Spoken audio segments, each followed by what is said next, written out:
Whilst working late one night on his latest batch of home brew, mild-mannered meteorologist Warren Parks discovered a yeast infection had infiltrated his infusing amber fluid. Oh no, over-fermentation. Which can only result in... Drenched in the badly brewed beverage, our hero forecasts a change. Energy draining, apathy building, mullet growing. Then, rising from the settled suds was the man the world needs. Bloke Man. But I don't work Sundays or me day off.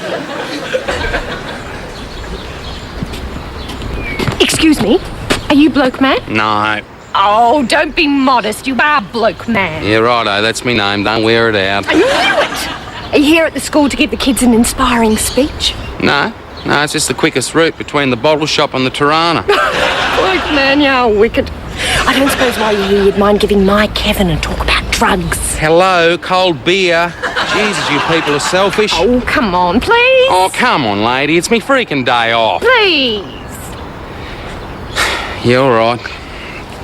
Listen up, never take drugs, all right? That'd be stealing. Always pay for them. And never pay for them with sex, because you'd end up with a nasty rash. And when you're buying gear, mate, make sure it's not all seeds and stems, okay? Better still, get yourself a good hydroponic kit and grow your own. That way you won't be hitting your old girl up for drug money all the time. And if you can sell enough of this, you'll be able to get yourself some cocaine. But take that in moderation, because that stuff can make a bloke impotent.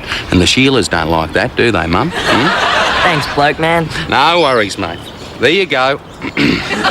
Oh, one more thing, Kevin. Stay away from ketamine. That's an animal tranquilizer. It's bad shit, not good for little boys. Take it from me. See you later, Mum.